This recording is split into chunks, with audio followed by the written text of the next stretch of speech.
오늘은 교회는 세상의 빛이다. 교회는 세상의 빛이다 라는 제목으로 하나님 말씀을 증거하도록 하겠습니다. 제가 사실 이 본문은 한 여러 번 많이 설교를 했던 것 같습니다만 오늘은 특별히 우리 목회 비전, 교회 목표 네 번째로서 함께 한번 살펴보려고 합니다. 우리 주보의 뒤에 보시면 우리 목회 비전 있죠?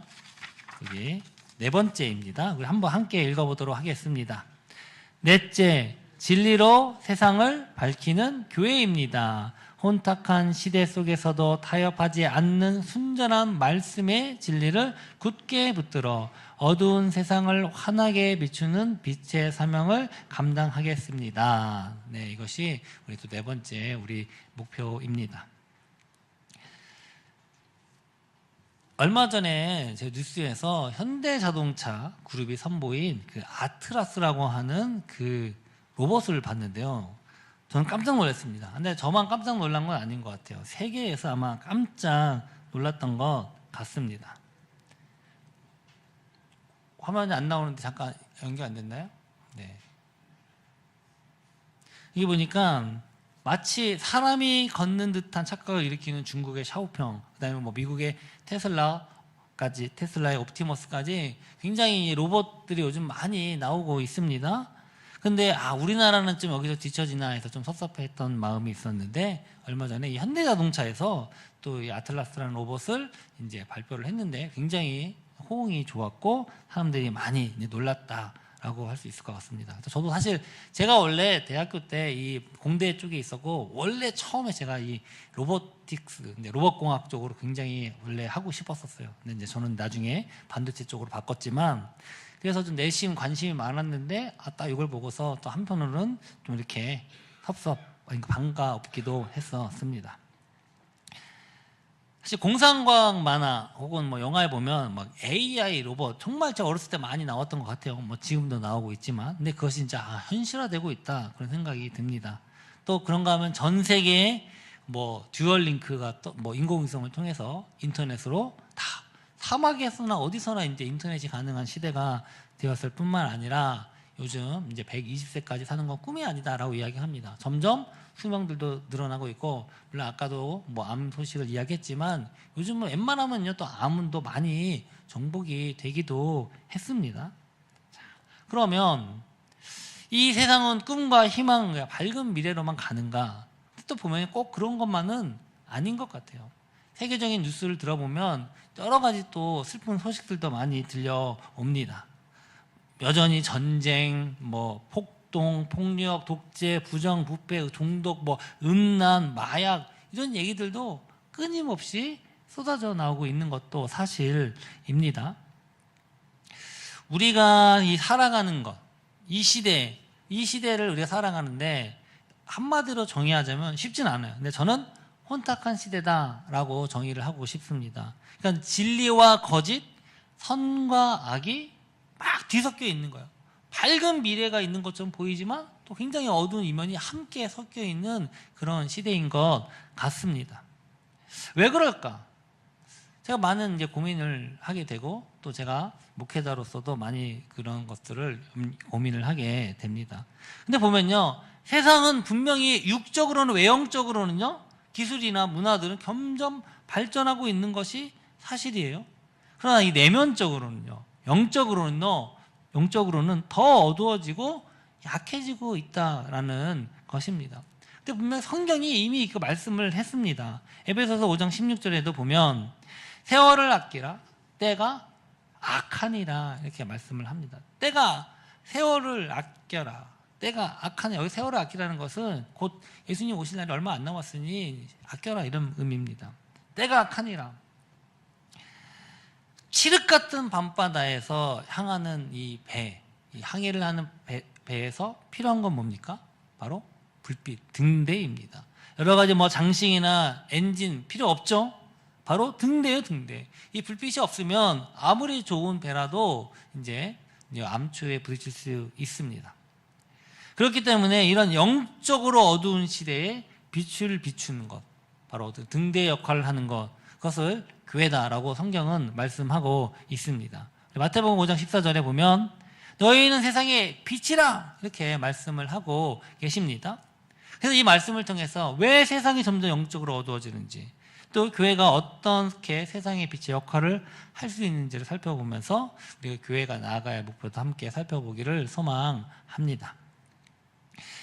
성경에는요, 이 마지막 때가 이제 고통의 때가 점점 악해진다고 계속 말씀을 하고 있는데요. 그 이유를 세 가지를 한번 말씀을 드려보려고 합니다. 그래서 이 세 가지는요, 제가 앞으로 계속 강조할 거예요. 과연 우리가 어떠한 것들을 우리가 대비해야 되는가. 첫 번째는요, 물질과 쾌락을 하나님보다 더 사랑하기 때문이다 라고 말씀합니다. 우리 디모데후서 3장 2절에 4절에 보면 돈을 사랑하며 뭐 많이 있습니다만 또 절제하지 못하며 또 쾌락을 하나님을 사랑하는 것보다 더한다 이렇게 말씀을 하고 있습니다. 최근 보도에 따르니까 2025년도 기준으로 이 전세 사기 피해 건이 3만 5천 건을 넘었다라고 기사에 나왔습니다. 근데 슬프게도 그 중에 70% 이상이요 2030 청년 세대예요. 사실 전세금이라고 하는 게 어떻게 보면 자기 전부의 돈과 같은데 특히 이 젊은 세대에게 이건 너무나도 큰 겁니다. 근데 아무렇지도 않게 남의 눈에서 눈물 나게 하고 나만 부자가 되면 그만이라는 것이 너무나도 광범위하게 퍼져 있는 것 같아요. 참 어떻게 보면은 제가 이제 예전에도 한번 봤는데 너무 그거 한번 당하면 뭐 회복할 수 없으면 특히 이 젊은 청년들은 큰 타격이 됩니다. 그런가 하면 뭐 마약, 우리나라도 더 이상 마약 청정국 결코 아닙니다. 작년에만 해도 1256건이 적발됐다고 해요. 그리고 3318kg, 그러니까 3톤이 넘는 거죠. 그러니까 사상 최대를 기록했다라고 기사에 나왔습니다. 그런가 하면 요즘 뭐 여러 번 계속 반복하고 있지만 이 핸드폰, 이 쇼츠, 뭐 게임, 특별히 핸드폰 게임, 이 도파민이라고 하는 쾌락에 중독되었다라고 굉장히 이야기를 합니다. 사실 도파민이라는 그 호르몬은 나쁜 게 아닙니다. 그러나 이게 우리가 기쁘고 즐거울 때 어떤 충동적일 때 막 업될 때 나오는 도파민인데 이게 그 짧은 동영상, 근데 짧은 동영상도 보면 여러분도 보시면 알겠지만 막 되게 웃긴 거, 재밌는 거 막 5분, 10초 굉장히 짧아요.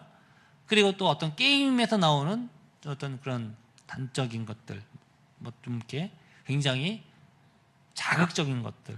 근데 그런 것들이 빠지다 보니까 내가 어떻게 되냐? 큰 충격에만 반응하고 더 그거보다 작은 어떤 작은 것에는 별로 반응하지 않는 겁니다. 그러니까 뇌의 기능이 제대로 하지 못하게 되는 것입니다. 특히 이 현상이 청소년 또 초등학생 더 나가서는 이 유치원생들에게도 굉장히 심각한 이 뇌에 영향을 미쳐서 점점 뇌 기능이 떨어지고 어떤 인지 능력, 학습 능력까지 떨어진다라고 이야기를 하고 있습니다. 그래서 이거를 팝콘 브레인 현상이라고 이야기를 하더라고요. 그래서 굉장히 심각하다라고 기사에 많이 나오고 있습니다. 성경은 사실 절제하라 이렇게 이야기합니다. 그러나 세상은 뭐라고 얘기합니까? 네 마음대로 해라. 네 자유를 즐겨라. 욕망대로 해라. 그렇게 이야기를 하고 있습니다. 둘째는요, 상대주의가 하나님을 밀어냈기 때문인 것 같습니다. 이 상대주의는 뭡니까? 절대 진리가 없다는 거예요. 너도 옳고 얘도 옳고. 옛날에 그렇게 얘기했는데 그게 오늘 옳고 그름도 이야기하지 않아요. 그래서 포스트 모더니즘의 특징이 상대주의예요. 절대적인 게 없어요. 그러다 보니까 여기서 나온 게 또 뭐가 있습니까? 종교다원주의. 과거에는 자기네들 종교가 옳다라고 막 주장하기도 했지만 요즘은 오히려 그러면 이상하게 봐요. 야, 종교가 다 똑같지. 다 뭐 구원이 있지. 그러다 보니까 최근에는 기독교 안에서도 종교다원주의가 이야기가 나오고 있습니다. 사실 항상 예전에만 해도 왜 기독교 너만 진리가 있다고 이야기하냐, 왜 교회만 옳다고 얘기하냐, 배타적이다라고 많은 비난을 받았습니다. 근데 이제는 교회 안에서도 한 목소리로는 종교다원주의를 주장을 하고 있는 것입니다. 어떻게 보면 되게 관용이 있는 것처럼 보이고 다른 타문화나 다른 어떤 것들을, 다른 종교들을 이해하는 것처럼 보입니다. 그러나 사실 이것이 오늘날 어떻게 보면 큰 위기다라고 할 수 있을 것 같습니다. 특별히 또 생물학적인 성에 성이 진짜 성이 아니라 사회적인 성, 형성된 성, 이걸 젠더라고 합니다. 예전에는 이제 뭐 공항에 가면은 성별 뭡니까? 그러면 섹스라는 거 하는 거 쓰는 게 이 영어로는 당신의 성이 뭔지를 이야기하는 거예요. 이걸 생물학적 성이라고 하는데 요즘 이런 말도 잘 안 쓰죠. 다 젠더. 그리고 요즘도 남자 여자가 아니라 뭐 반어 연양 선택하는 게 많이 있습니다. 그래서 그 젠더가 만들어지는 성, 형성되는 성, 그것이 바로 진짜 그 사람의 정체성이라고 이야기를 합니다. 그래서 남자가 여자, 여자가 남자, 아침엔 남자, 밤에는 여자, 자기가 변하는 대로 변할 수 있다, 선택이 가능하다, 얼마든지 바꿀 수 있다라고 이야기를 하는 것입니다. 그래서 옛날에는 뭐 전환 수술을 해야 된다, 말아야 된다 하지만 이제 그런 자체가 없어졌어요. 그냥 그런 의미가 없어져 버렸습니다. 근데 좀 웃긴 건요, 아침에는 남자였다가 점심에는 여자였다가 저녁 때는 남자도 아니고 여자도 아닌 이것을 그 사람의 정체성이라고 말하기가 힘든가? 정체성은 뭡니까? 남자는 남자다운 거, 여자는 여자다운 거, 한국 사람 한국 사람, 뭐 일본 사람 일본 사람. 아침에는 한국 사람인데 밤에는 일본 사람이 됩니까? 그게 어떻게 정체성이 돼요? 근데 이 사람들은 그것이 정체성이다 라고 이야기를 하고 있는 것입니다. 그래서 이런 걸 젠더 플루이드라는 표현을 쓰더라고요. 성이 계속 변한다 이겁니다. 세 번째는요, 이 무신론적 과학주의가 하나님 자리를 차지했기 때문이 아닌가 그렇게 생각이 듭니다. 여기서 보면 사실 현대 사회는요, 어떻게 보면 과학이 신의 자리, 하나님의 자리를 차지를 했습니다. 그러니까 그 사람들 이렇게 말을 하죠. 신이 어딨냐? 없다. 인간은 진화의 산물일 뿐이다. 우연히 만들어진 거고 물질과 다를 게 없다. 그러면서 강한 자가 살아남는 적자 생존이 자연의 원리다. 이렇게 이야기를 합니다. 그러나 이 진화론에서 나온 이 적자 생존, 적응하는 것이 살아남는 거고 그것이 진화가 되었다라고 이야기를 하는데, 그 결과로 우생학이라는 학문이 나왔어요. 그 우생학이라는 학문은 우월한 거, 또 어떤 뛰어난 것만 더 발굴하고 나머지는 이제 버리는 겁니다.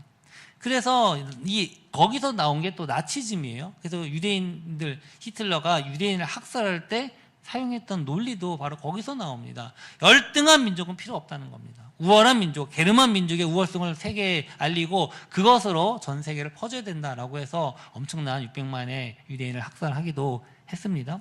인종차별도 바로 이런 우생학을 통해서 과학적으로 인종차별이 합당한 거다라는 것을 이제 증명하려고 하는 시도도 있었습니다.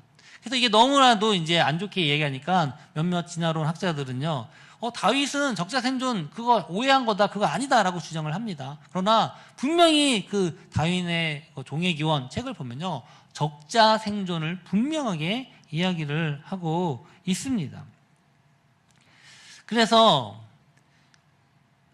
진화론은 인간이 그저 우연히 발생된 단백질 덩어리예요. 그 물질이나 동물하고 별 차이도 없습니다. 유전에 의해서 혹은 본능에 의해서 그냥 거기에 따라 움직이는 겁니다. 그러니까 우리가 생각하고 말하는 것도 결국은 그 유전 DNA 코드에서 그대로 움직이는 것뿐 뭐 특별한 건 아니다라고 얘기합니다. 그러니까 어떻게 됩니까? 생명의 목적이 없다라고 얘기해요. 어차피 그 유전자에 적혀진 대로만 하는 건데 왜 목적이 있느냐? 그렇게 이야기를 합니다. 그래서 서울대학교 그 하버드 출신의 유명한 진화생물학자나 그 최재천 박사님이 계세요. 제가 그분을 개인적으로 굉장히 좋아하는 분인데, 그분이 다음과 같은 고백을 했습니다. 삶의 목적 없다.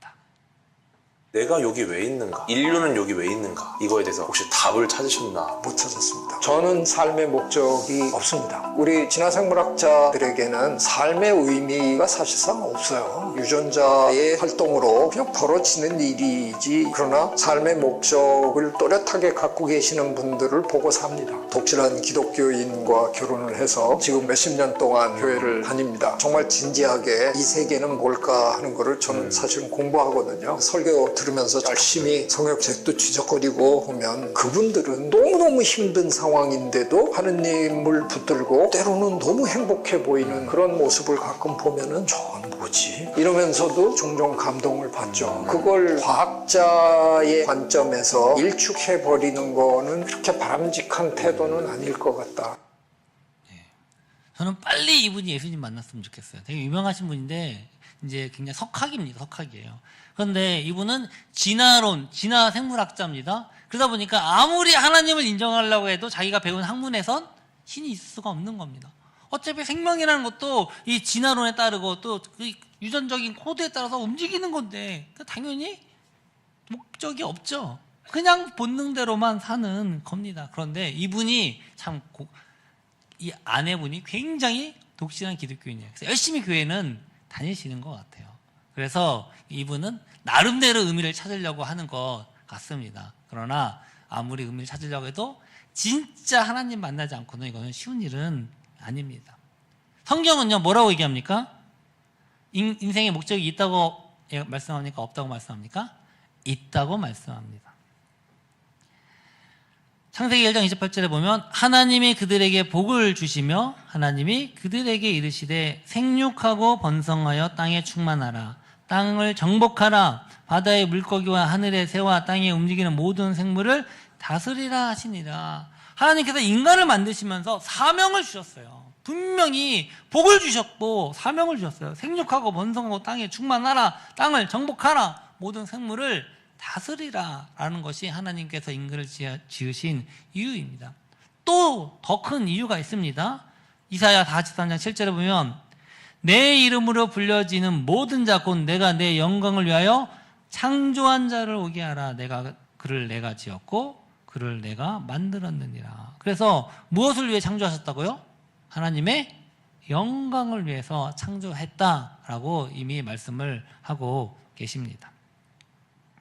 최근에 AI, 인공지능, 심지어는 아까 말씀드린 것처럼 피지컬 AI, 로봇, 현실로 다가오면서 이게 너무 발달하니까 점점 사람과 도대체 사람이 사람이야, AI야, 로봇이야, 생명이야 구분이 없어져요. 이 인간을 영혼이 있는 존재가 아니라 고장나면 갈아 끼울 수 있는 부품처럼 취급합니다. 그래서 그걸 트랜스 휴먼이라고 해요. 그러니까 팔을 로봇 팔로 대체하고, 그러니까 어떤 장애를 극복하기 위해서 그런 기술이 너무 좋습니다만 점점 사람과 로봇과 구분이 안 되는 시대가 되어가고 있습니다. 나중에는요, 이 뇌도 어떤 디지털화 해가지고 그걸 이제 기억 저장하고 있다가 계속 영원히 살 수 있고, 몸을 바꾸고 이런 공상과학도 나옵니다. 지난번에 한번 말씀드렸습니다만 계속 무종교의 비율이 계속 증가하고 있습니다. 그래서 좀 더 안타까운 건 20, 30대. 지금 20, 30대 70%고 10대는 아마 90%로 추정한다고 말씀드렸는데, 과거에는요 다른 종교, 성경에도 보면 계속 우상 숭배하지 말아라 이거 엄청 많이 나오고 있지 않습니까? 다른 종교와 기독교, 하나님과 다른 우상관의 그런 대립이었다면 지금은요 그게 아니에요. 유신론과 무신론의 대립이 되고 더 나가서 종교와 과학의 대립이 되어버린 상황입니다. 그러나 여러분 분명히 알 건요, 과학과 과학주의는 다릅니다. 하나님께서 과학은요 우리에게 주신 귀한 학문이자 도구예요. 이 과학 때문에, 과학 기술 때문에 문명이 발달하고 우리가 문명의 이기를 누리고 많은 질병들이 우리가 분명히 극복하게 되었고, 얼마나 우리가 많은 좋은 것들을 누리고 있습니까? 그러나 과학주의는 달라요. 과학주의는요 이 세상의 모든 것을 과학으로 설명하는 거고, 과학으로 설명되지 않는 건 부정해버리는 거예요. 그것을 과학주의라고 얘기합니다. 그래서 그 과학주의는요 창조주이신 하나님을 배제하고 그 자리에 무엇으로 앉혔습니까? 과학으로 앉혔다라는 것입니다. 그래서 이 세 가지는요 제가 앞으로 계속 지금 이 세 가지 카테고리를 말씀드렸는데요, 계속 우리가 대적하고 싸우고 극복해야 할 과제들입니다. 그래서 교회에서도 계속 이런 부분에 대해서 양육을 통해서 여러 가지 또 프로그램과 세미나를 통해서 우리 계속 배울 것입니다. 그러면 이런 것을 극복하기 위해서, 또 세상에 빛을 비추기 위해서 교회가 해야 될 것이 무엇이냐? 첫 번째는요, 사람은 하나님의 형상이라는 것을요 온 세상에 선포해야 됩니다. 사람은요 하나님의 형상이기 때문에 존귀한 자요 의미 있는 자인 줄 믿습니다. 창세기 1장 27절에도 보면 하나님이 자기 형상과 하나님의 형상대로 사람을 창조하시되 남자와 여자를 창조하셨다라고 분명히 말씀을 하고 계십니다. 이 진화론, 아까 과학주의, 유물론, 이 위험한 이유는 뭡니까? 인간의 존엄성이 없어요. 인간의 존엄성을 말살합니다. 동물과 사람의 차이가 없어요. 유물론은요, 물질과 사람의 차이가 없어요. 적자 생존, 강한 게 살아남고 약한 건 도태되는 건 당연한 겁니다. 왜 약자를 도와야 됩니까? 약자를 도울 이유가 없죠. 약자가 도태되는 게 자연의 원리인데 왜 강한 자가 약자를 괴롭히고 지배하는 것이 왜 나쁜 게 됩니까? 나쁜 게 아니에요. 그게 자연이라는 겁니다.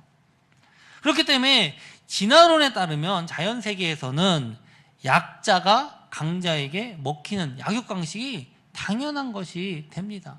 더 이상 이것이 맞다라는 것입니다. 그러니까 요즘 얼마나 묻지마 범죄 굉장히 요즘에 우리나라에도 많이 발생을 해가지고 많이 이제 한때 뉴스에 많이 나와서 좀 두려움이 많이 이제 있었습니다. 하나님의 형상, 존귀한 존재, 인간의 가치가 점점 말살되니까 그런 일들이 벌어지게 되는 것입니다. 인간의 목숨이 파리와 별반 다를 게 없게 생각합니다. 이건요, 하나님의 형상, 존귀함이 사라지기 때문에 일어나는 현상들입니다. 여러분, 인간은요, AI 로봇과 같이 영혼이 없는 존재가 아닙니다. AI가 로봇처럼, 이 로봇 AI, 어떻게 보면요, 때로는 그런 느낌, 저도 이제 AI를 아주 자주 사용합니다. 근데 어떨 땐, 야, 얘가 나보다 똑똑하다. 이런 생각이 느낄 때가 있어요. 그냥 단순히 계산만 잘하는 단순 계산이 아니라 제가 질문할 때는 그럴듯한 대답도 내놓고 있습니다. 그러나 AI는요, 결코 인간이 아닙니다. 로봇도 결코 인간이 아닙니다. 인간을 대체돼서도 안 됩니다. 또 AI, 로봇이 인간이 되어서도 안 돼요. AI, 로봇은요, 도구입니다. 인간을 보조하는 보조 역할일 뿐입니다. 근데 점점 이것들의 경계가 지금 사라지고 있다라는 것입니다. 또한 성경은 뭐라고 말씀합니까? 본래로부터 남자와 여자를 창조했다라고 말씀합니다. 마태복음 19장 4절인데 함께 읽어볼까요? 예수께서 대답하여 이르시되 사람을 지으신 이가 본래 그들을 남자와 여자로 지으시오. 본래. 이 중요해요. 본래. 원래부터 하나님께서는 남자와 여자로 지었다. 다른 게 없다는 겁니다. 물론 가끔은 유전적인 질병으로 이것들이 이제 문제가 생기는 병이 있어요. 그건 질병입니다. 굉장히 그는 질병은 정상적인 게 아닌 거죠. 본래 남자와 여자다라고 분명히 말씀하고 있습니다. 그런즉 이제 둘이 아니요 한 몸이니 그러므로 하나님이 짝지어 주신 것을 사람이 나누지 못할지니라 하시니. 남자와 여자, 그 남자와 여자가 바로 결혼하는 것이 결혼이고 그것을 하나님께서 정하신 것입니다. 그런데 성별이 여러 개요. 막 변해요. 지 맘대로 변해요. 그런가 하면 남자 여자 막 이렇게 결혼 그거 괜찮다라고 이야기를 합니다. 그러나 분명히 남자와 여자의 결혼, 더 나가서 여러분 이혼도 함부로 하면 안 됩니다. 더 나가서 남자 여자 동성결혼은 성경적으로는요 결코 있을 수는 없는 일입니다. 물론 성경은요 동성결혼뿐만 아니라 동성애 자체도 심지어는 동물과 교접하고 여장 여자 요즘 그런 거 많잖아요. 뭐 게이, 트랜스젠더 굉장히 많은데 그것까지 성경은 금하고 있습니다. 레위기 18장 22절에 보면 너는 여자와 동침한 같이 남자와 동침하지 말라. 이는 가증한 일이니라. 너는 짐승과 교합하여 자기를 더럽히지 말며 여자는 짐승 앞에 서서 그것과 교접하지 말라. 이는 문란한 일이니라. 여자는 남자의 의복을 입지 말 것이며 남자는 여자의 의복을 입지 말 것이라. 이같이 하는 자는 내 하는 여호와께서 가증한 자이니라. 이렇게 말씀을 하고 있습니다. 여러분 하나님께서 왜 금하십니까? 가증하다는 거예요. 문란한 일이기 때문에 그렇다는 것입니다. 죄악이기 때문에 그렇다라는 것입니다. 사랑하는 성도 여러분, 인간과 동물은 다릅니다. 인간은 영혼이 있는 하나님의 형상이 있어요. 근데 그 본질이 깨어지니까 인간과 동물의 차이가 없는 것입니다. 세상은요, 이거 야 취향이야, 괜찮아, 그렇게 얘기합니다. 유전적으로 원래부터 그렇게 정해진 거야. 이걸요, 저 분명히 확신하는데, 분명히 세상은요, 여러분들 자녀가 갑자기 물어볼 수 있어요. 학교에서 이렇게 배우고 와서. 남자인데 결혼해도 괜찮다는데요? 뭐라고 대답하시겠습니까? 세상의 논리는요, 이거 대답할 수가 없어요. 하나님의 말씀, 바로 우리가 하나님의 형상, 존귀함을 통해서만 그것이 성경이 나쁘다고 얘기해서 나쁜 거야 라고밖에 말할 수가 없습니다. 또한 인간이 거룩한 존재임을 알게 해야 됩니다. 우리 베드로전서 1장 16절인데요. 기록되었으되 내가 거룩하니 너희도 거룩할지어다 하셨느니라. 너희는 너희 안에 하나님의 성전인 것과 하나님의 성령이 너희 안에 계시는 것을 알지 못하느냐. 하나님은 우리에게 거룩을 원하십니다. 인간은요, 하나님께서 분명히 하나님의 형상으로 만들어졌고 또 하나님의 영이 함께 임하는 그런 사람으로 원래 하나님께서 만드셨어요. 근데 지금 그 사람의 그 몸을 완전히 제멋대로 타락의 몸으로 내놓는 것입니다. 야, 네 마음대로 하는 게 자유야. 그렇게 속이고 있어요. 마약을 하고 도파민에 중독되게 만듭니다. 그게 웃긴 건요, 도파민이 뭐 때문에 아까 뭐라고 얘기하죠? 인터넷, 쇼츠를 통해서 그것이 굉장히 나쁘다고 얘기합니다. 근데 그것이 나쁘다고 얘기하는 것도 인터넷 쇼츠로 보게 돼요. 참 거기서 벗어날 수가 없는 겁니다. 온갖 음란하고 더러운 거, 악한 것들, 그것을 몸에 거하게 해요. 나쁘지 않다는 거예요. 자유라는 겁니다. 야, 네 몸 네 것인데 네 마음대로 해도 돼. 즐겨 라고 이야기를 합니다. 근데 그 끝은요, 결코 자유가 아니라 중독이고 파멸일 수밖에 없습니다. 근데 어떤 사람은 야, 중독되지 않게 적당히 하면 되지, 합법적으로 하면 되지. 여러분, 지금 미국이 굉장히 마약 때문에 골치가 아픕니다. 그건 유럽도 마찬가지예요. 사실은 전 세계가 마약 때문에 굉장히 심각한 상태입니다. 우리나라는 그나마 좀 뒤늦게, 원래 얼마 전만, 몇 년 전만 해도 뭐 청정국이다 이런 얘기했는데 우리나라도 이것이 이제 청정국은 사실 아니에요. 그래도 왜 이렇게 됐느냐? 사실 미국은요, 진즉부터 마약 합법화했습니다. 여러분, 미국에서는요, 대마초 키우는 거 불법 아니에요. 그래서 예전에 저희 학교에 있을 때 외국인 교수님이 아무것도 모르고 대마초를 미국에서 키우다가 한국에 가져왔다가 난리가 나갖고 아마 학교가 뒤집힌 적 있어요. 뭐 관상용으로 키우면 괜찮대요. 우리는 아예 대마초 자체가 불법으로 되어 있는데 굉장히 강력하게 규제를 했기 때문에 여기까지 와 있는 건데, 이제 우리나라도 뭐 미국, 뭐 유럽, 네덜란드 이런 데는요, 그냥 웬만한 가벼운 마약은요 그냥 합법화돼 있어요. 그냥 아무렇게나 할 수 있습니다.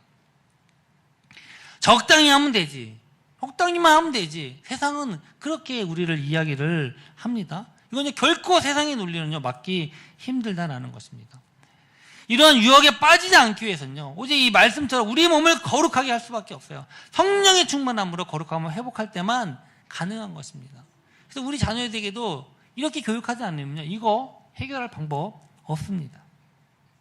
마지막은요, 오직 구원은 예수 그리스도 뿐이라는 것을요 강력하게 세상을 향해서 선포해야 됩니다. 이 종교다원주의, 이건요 어떻게 보면 기독교가 배타적이라는 세상이 비난에 대해서 좋은 대답이 될 수도 있을 것 같아요. 굉장히 젠틀해 보여요. 야, 다른 종교도 인정해야지. 야, 그에도 구원이 있어. 방법만 다를 뿐이지 구원이 있어라고 얘기하면 겉에서 볼 때는 굉장히 신사적이고 포용적인 것처럼 보입니다. 그래서 이 로마 카톨릭은요, 천주교가 그런 자세로 바뀌었어요. 그러나 분명한요, 그렇게 될 때 기독교는요 결코 존재의 의미가 없습니다. 생명이 없는, 부활이 없는, 진리가 없는 형식과 의식과 제도만 있는 그런 종교 의식으로 되어버릴 수밖에 없어요. 그러니까 어떻게 보면 분명히 저는 천주교가 기독교로부터 출발했기 때문에 무조건 그것이 이단이라고 저는 보진 않아요. 그러나 굉장히 형식적인 위주, 그런 어떤 껍데기만 있는 종교의 형상으로 되어버리지 않았나, 저는 그런 생각을 많이 합니다. 결코 기독교가 양보하지 말할 것은 오직 예수 그리스도. 예수 그리스도를 통해서만 구원받고 예수 그리스도를 통해서만 하나님께 갈 수 있다. 이건 결코 양보하면 안 되는 진리입니다. 요한복음 14장 6절에도 보면 예수께서 이르시되 내가 곧 길이요 진리요 생명이니 나로 말미암지 않고는 아버지께로 올 자가 없느니라. 또한 사도행전 4장 12절에도 다른 이로서 구원받을 수 없나니 천하 사람 중에 구원받을 만한 다른 이름을 우리에게 주신 일이 없음이라 하였더라. 사랑하는 성도 여러분, 비록 배타적이라고 얘기할지라도 기독교에만 구원이 있다라고 우리는 선포해야 됩니다. 여러분 왜 전도합니까? 왜 선교합니까? 예수 그리스도로만 구원받을 수 있기 때문에 우리가 전도하고 선교하는 것입니다. 아니면 왜 전도합니까? 야, 니네 종교 제일 열심히 믿어. 열심히 살아. 그럼 니들 구원받을 거야. 그럼 교회가 왜 필요하냐는 겁니다. 그냥 각자 종교에서, 각자 불교에서, 힌두교에서 잘 하면 되지. 그러나 바로 이것 때문에 2000년간의 그 모든 기독교의 어려운 역사 가운데서 지금까지 교회가 살아남을 수 있었던 것도 바로 이것 때문인 줄 믿습니다. 오직 예수 그리스도의 구원을 외쳤기 때문에 지금까지 교회가 존재할 수 있었던 것입니다. 그렇다면 세상의 사람이 하나님의 형상이며 거룩해야 되며 오직 예수 그리스도를 선포를 해야 되는데, 그러기 위해서 우리 교회가, 내가, 동아교회가, 여러분이 구체적으로 해야 할 것이 무엇인가? 첫 번째는요, 영원한 진리의 말씀에 서는 거예요. 그래서 저는 구체적으로 하나님의 말씀을 매일 묵상하자, 그렇게 말씀을 드립니다. 시편 119편 89절에 보면 여호와여 주의 말씀은 영원히 하늘에 굳게 섰사오며, 하나님의 말씀은 영원히 선 줄 믿습니다. 2000년 전에 구닥다리 이야기가 아니라는 것입니다. 주의 말씀은 내 발의 등이요 내 길의 빛이니이다. 149절에 보면 주의 말씀을 조용히 읊조리려고 내가 새벽녘에 눈을 떴나이다. 아멘. 여러분, 교회, 오늘 참 교회의 문제는요, 옛날에는 성경을 보고 싶어도 못 봐서 문제였거든요. 외국말로 써있고 함부로 읽으면 안 되고. 그런데 지금은요, 성경은 다 우리말로 막 엄청 잘 돼 있지 않습니까? 그런데요, 너무 그럼에도 불구하고 성경을 안 읽는데요. 성경이 너무 많아서 성경을 안 읽는다고 합니다. 과학은요, 어떻게는 설명을 해요. 야, 어떻게 우주가 만들어지지? 어떻게 생명이 태어나지? 이거는 이야기합니다. 그런데 왜 인간이 만들어졌지? 인간의 존재의 목적이 무엇이지? 우주가 왜 만들어졌지? 우주의 존재의 목적이 무엇이지? 결코 대답을 해줄 수 없습니다. 그냥 우연히 만들어진 거야. 유전자 코드에서 만들어진 거야. 그렇게 이야기하면 졸업할 때 너는 귀한 하나님의 형상이야. 너는 귀한 하나님의 자녀야. 라고 말해줄 수 있는 것은 바로 이 성경뿐이다라는 것입니다. 세상은 동성결혼이 유전적 성향이래요. 태어날 때부터 그렇게 된 거래요. 취향이래요, 취향. 왜 나쁜지 설명 못합니다. 취향인데. 그러나 성경은요, 분명히 왜 하지 말아야 되는지를 설명하고 있는 거예요. 왜요? 가증하니까, 문란한 거니까, 죄악이니까. 취향이 아니라, 좋고 나쁜 게 아니라 그거는 가증한 것이기 때문에 하지 말아야 된다라고 설명을 하고 있습니다. 사랑하는 성도 여러분, 정말 요즘은 도파민의 중독 시대가 맞습니다. 하루에 3시간 보면 머리가 팝콘 머리가 된대요. 두뇌가 된대요. 여러분,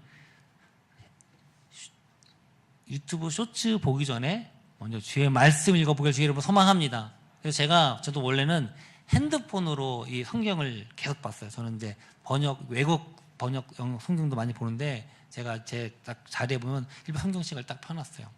핸드폰 보면 성경책 보려고 했다가 일단 알람 딱 뜨면 유튜브 보게 되고 뉴스 보게 되고 꼭 그렇게 되더라고요. 그래서 성경 볼 때, 묵상할 때만큼은 종이 성경으로 봐야겠다. 제가 그걸 굉장히 강하게 마음을 먹었습니다. 여러분, 하루에 일어나서 10분 성경책 읽으면 그 10분은요, 여러분의 하루를, 단어서 여러분의 인생을 좌지우지할 줄 믿습니다. 그래서 제가 새벽 설교를 굉장히 준비를 하면서 이제 가서 제가 많은 이거를 새벽 설교를 이렇게 열심히 하는 게 의미가 있나? 끊임없이 제 스스로 물었는데요. 아니요, 더 열심히 해야겠다 생각합니다. 할렐루야. 더 많은 분들이 주 만나 큐티하시고 묵상하시고 또 하나님 앞에 나아가자.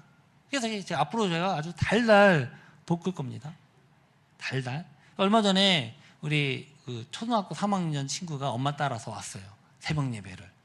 그래서 제가 기도를 해줬는데, 이제 엄마가 새벽 예배에 갔는데 신기해서, 궁금해서 따라와 봤다는 거예요.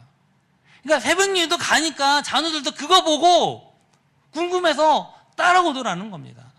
사랑하는 성도, 여러분이 성경 보는 모습, 여러분의 손주와 자녀들이 그거 보고 궁금해서라도 함께 읽을 줄 믿습니다.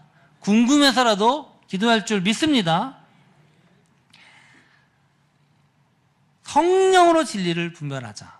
성령의 충만함을 또 제가 여러분에 계속 강조하고 있습니다. 고린도서 2장 13절에 보면 우리가 이것을 말하거니와 사람의 지혜가 가르친 말로 아니하고 오직 성령께서 가르친 것으로 하니 영적인 일은 영적인 것으로 분별하느니라. 아멘. 우리가 성경 묵상할 때 반드시 붙잡아야 할 것이 바로 이것이에요. 성령의 도우심 없이 성경을 보면요, 이단이 됩니다. 거짓 교사가 되고요, 거짓 선지자가 될 수 있습니다. 그렇기 때문에 항상 성령의 충만함으로 말씀을 봐야 됩니다. 그럴 때만이 하나님의 뜻을 분별할 수 있는 것입니다. 우리 에베소서 5장 17절 18절에 보면 함께 읽어보겠습니다. 그러므로 어리석은 자가 되지 말고 오직 주의 뜻이 무엇인가 이해하라. 술 취하지 말라. 이는 방탕한 것이니 오직 성령으로 충만함을 받으라. 이렇게 말씀을 합니다. 보니까 분명히 영적인 것은 영으로 분별한다고 말씀하고 있습니다. 근데 여기 보니까 갑자기 주의 뜻이 무엇인가 이해하라고 말씀하는데 술 취하지 말라가 생뚱맞게 들어가요. 그리고 성령 충만함을 받으라라고 말씀합니다. 왜냐? 술 취한 건 좋은 겁니까? 나쁜 겁니까? 나쁜 거. 네, 할렐루야. 네, 정말 그렇습니까? 근데 제가 굉장히 많은 청년들하고 얘기하면서 목사님 왜 술 먹는 게 나쁜 거죠? 술 먹는 거 좋은 거 아닙니까? 성경에서 술도 다 먹는데. 그러나 본질적으로 술 자체는 하나님이 주신 음식이 맞습니다. 그러나 우리가 그것을 멀리 해야 되는 이유가 바로 여기에 있는 거예요. 성령이 충만하면요, 술 취한 건 나쁘구나를 알게 돼요. 그렇지 않으면 계속 이것에 매달리게 됩니다. 우리가 모든 것을 다 분별할 수 있습니까? 성경에 다 모든 것이 있습니까? 없습니다. 술 취하지 말라 써있으니까 그렇다고 칩시다. 그러면 담배 피우는 건 나쁜 겁니까? 좋은 겁니까? 왜 나쁜 겁니까? 건강에 안 좋으니까. 아니요. 건강에 안 좋은 것만이 아니라 영적으로 하나님이 그것을 우리에게 금지하셨기 때문에 그렇습니다. 우리는 하나님의 거룩한 성전이에요. 거룩한 성전에서 그렇게 굴뚝으로 태울 수 있습니까? 성령이 충만할 때 영적으로만 분별하는 것이 아니라 저는요, 성령이 충만하면요, 육적인 것도 분별된다. 저는 그렇게 말씀드리고 싶습니다. 성령이 충만할 때만이 주의 뜻을 이해할 수 있는 것입니다. 세 번째는요, 선한 행실로 하나님께 영광을 돌리는 것입니다. 세상이 빛을 비춘다는 건요, 단순히 옳고 그름만 가르치는 것으로 끝나는 것이 아닙니다. 말로만 가르치는 건요, 힘이 없습니다. 직접 보여줘야 돼요. 에베소서 5장 8절에 보면 이렇게 말씀합니다. 읽어볼까요? 너희가 전에는 어둠이더니 이제는 주 안에서 빛이라. 빛의 자녀들처럼 행하라. 이렇게 말씀을 하고 있습니다. 직접 행하라는 겁니다. 그러면 다른 사람이 그걸 보고 깨닫고 따르게 된다는 겁니다. 그렇게 될 때 변화가 생기게 되는 것입니다. 그래서 9절에 이렇게 말씀하죠. 빛의 열매는 모든 착함과 의로움과 진실함에 있느니라. 아멘. 그러니까 이 착함과 의로움, 진실함으로 행할 때 믿지 않는 사람들이 그것을 보고서 야, 교회는 다르구나. 믿는 사람은 다르구나. 그렇게 알게 된다라는 것입니다. 이웃을 사랑하고 구제하고 선한 일을 하고 봉사하는 거, 우리가 얼마나 많이 교회에서 들었습니까? 그래서 교회에서도 보면 와, 우리 교회 구제하러 갑니다. 그러면 정말 발 벗고 나서고 구제헌금도 열심히 하고 또 어디 가서 또 교회에서 헌신도 잘 합니다. 또 그런 사람이 희한하게 세상에 나가면서 세상에서 장사하면서 거짓말 아무렇지도 않게 속여서 팔고 또 말 함부로 하고 무시하고 교통법규 어기는 건 아무것도 아닌 것처럼 생각하고 난폭 운전하고 주차장에서 툭 하면 시비가 붙고 싸우는 경우가 종종 있어요. 제가 예전에 이 교회가 항상 이 주차 때문에 문제인데 항상 아주 주차를 아주 좀 이렇게 다른 사람 피해 보게 하는 주차가 있었어요. 제조해갖고 제가 이게 전화번호를 저장해놨어요. 그래서 뭐라고 적어놨냐, 제가 한번 말씀드린 것 같은데 무개념 주차 전화번호를 저장했어요. 그래서 다음에는 딱 전화를 바로 하려고. 근데 제가 저장을 했더니 이게 카톡에 뜨더라고요. 카톡에 떴는데 뭐라고 나온지 아십니까? 프로필에 여호와는 나의 목자시니 내게 부족함이 없으리라. 믿는 사람이에요. 여러분 주차 잘 하십시오. 할렐루야. 주차 이상하게 해놓고서 앞에서 동아교회 팻말 붙이면 안 됩니다. 어디 가서 막 차에서 버스에 타는데 권사님 이리 와 하고 옆에서 다 밀어내고 자리 찾고. 마태복음 5장 16절에 이렇게 말씀합니다. 이같이 너희 빛이 사람 앞에 비치게 하여 그들로 너희 착한 행실을 보고 하늘에 계신 너희 아버지께 영광을 돌리게 하라. 여러분의 모습을 보고 믿지 않는 사람이 세상 사람들이 하나님께 영광 돌릴 때 그게 지금 세상에 빛을 비추는 거라고 지금 말씀하고 있는 것입니다. 그러니까 우리가 세상에 작은 빛으로 그 역할을 하면요, 그 빛이 온 세상을 비추며 그 빛으로 말미암아 세상 사람들이 하나님께 영광 돌리는 것입니다. 오늘 본문은요, 빛이 결코 숨겨질 수 없다고 말씀을 하고 계십니다. 마태복음 5장 14절에 보면 너희는 세상의 빛이라 산 위에 있는 동네가 숨겨지지 못할 것이요. 이게 무슨 뜻입니까? 캄캄한 칠흑 같은 어두운 밤에 아주 작은 불빛이라도 있으면 그것이 보인다는 거예요. 그 마을이 결코 숨겨지지 않고 드러나게 된다는 것입니다. 이건요, 무엇을 의미합니까? 결코 아무리 칠흑 같은 어둠이라도 빛은 이길 수 없어요. 빛이 나오는 순간에 빛이 드러나게 돼 있다는 것입니다. 그래서 마태복음 5장 15절에 이렇게 말씀하죠. 사람이 등불을 켜서 말 아래 두지 아니하고 등경 위에 두나니 이러므로 집안 모든 사람에게 비치느니라. 등경은 이제 어떤 그릇 같은 거, 바구니 같은 걸 얘기합니다. 누가 불빛을 펴놓고 이 등경 안에 둡니까? 등불 안에, 그러니까 그 말 아래, 바구니 안에 듭니까? 등경의 높은 곳에 올려서 모든 것을 비추게 하는 것이 바로 등불입니다. 여러분, 하나님께서 바로 이렇게 등경 위에 등불을 두시고 작은 불빛이라도 비추게 하실 줄 믿습니다. 말씀을 마치려고 합니다. 사랑하는 성도 여러분, 정말 시대가 어두운 거 맞습니다. 그러나 낙심하지 않기를 주의 이름으로 소망합니다. 오히려 어두울수록, 짙은 어둠일수록 작은 불빛 하나가 더 밝게 빛나는 법입니다. 우리도 이미 예전에 어둠이었지만 예수 그리스도 십자가의 은혜로 빛의 자녀가 된 줄 믿습니다. 그러면 우리가 먼저 작은 빛이 되어서 먼저 행할 때 그 작은 빛들이 오히려 모이고 더 환하게 이 세상을 비추게 될 줄 믿습니다. 우리 세상의 헛된 풍조, 이념, 사상, 이기주의, 음행, 쾌락, 인간을 파괴하는 모든 탐욕과 문화 너무나도 많아요. 그러나 그것은요, 우리 주의 말씀을 붙잡고 성령의 충만함으로 우리가 그것을 이겨낼 줄 믿습니다.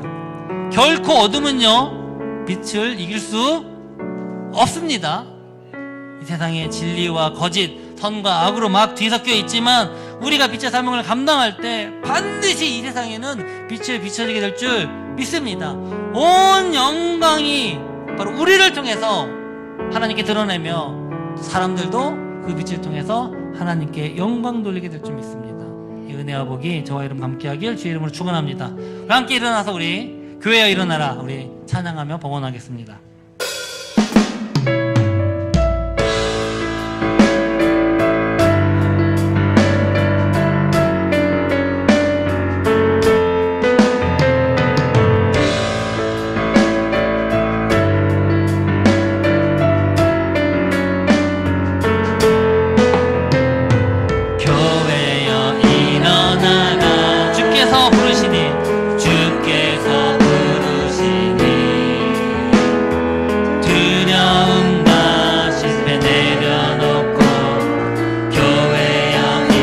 선포합니다. 교회여 일어나라.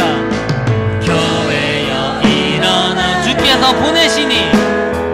주께서 보내시니. 우리를 부르신 삶의 자리에서 교회여 일어나라. 우린 세상의 빛, 하나님의 편지.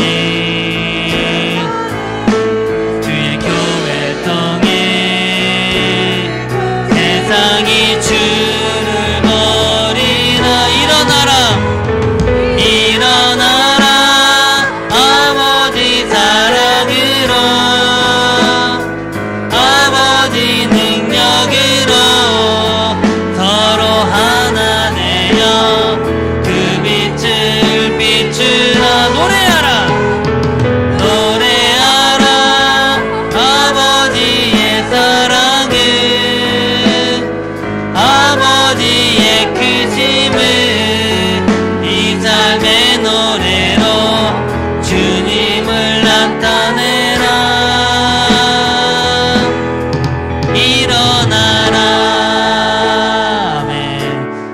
더 강력하게 이 찬양을 부르고 싶은데 모르시는 분들이 많아서 1점만 불렀습니다. 사랑하는 성도 여러분, 정말 우리는 세상의 빛인 줄 믿습니다.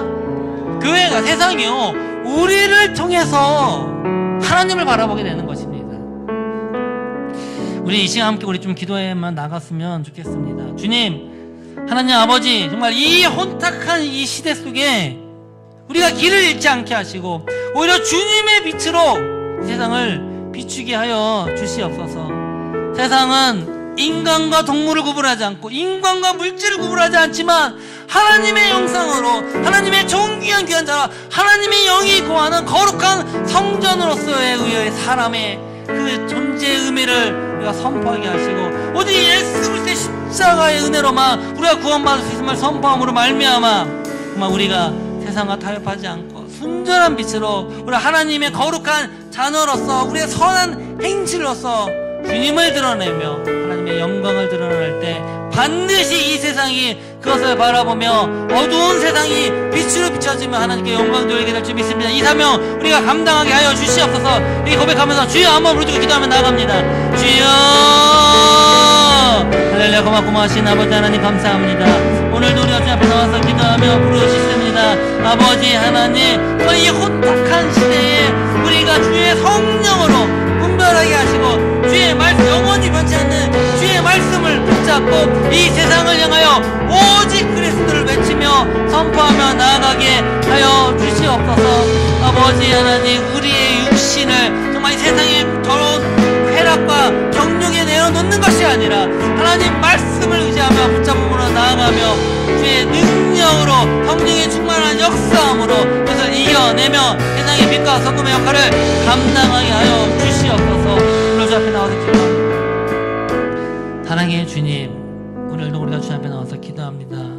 이 세상의 빛으로 비출 수 있는 것은 오직 주의 말씀과 주의 성령의 충만한 역사함으로 나가는 바로 주님의 자녀들 뿐입니다. 아버지 하나님, 세상은 결코 세상의 논리로 그것들을 이겨낼 수 없습니다. 하나님의 말씀으로만이, 우리가 성령의 충만한 역사로만이, 우리가 주의 말씀을 묵상함으로 주님의 주신 지혜로만이 이것을 이겨내고 우리가 압도할 수 있습니다. 우리 믿음의 자녀들 주님께서 붙잡아 주시옵소서. 세상의 거짓된 그런 유혹감, 그런 탐욕에 빠지지 않게 하시고 주의 말씀을 붙잡으면 이것을 이겨낼 수 있는 힘과 능력을 더하여 주시고 우리의 모습을 통해서 주님을 알지 못하는 자들까지도 주 앞에 돌아오며 하나님께 영광 돌리는 그 역사가 바로 우리 동아교회가, 내가, 우리의 가정이, 우리의 자녀들이 그것을 감당하게 하여 주시옵소서. 주님께서 주신 은혜가 너무나도 감사의 이 시간 예물을 드립니다. 11조, 주정헌금, 감사헌금, 성교헌금, 구제헌금, 건축헌금, 그 모든 기타 드려진 예물 주님 아시죠?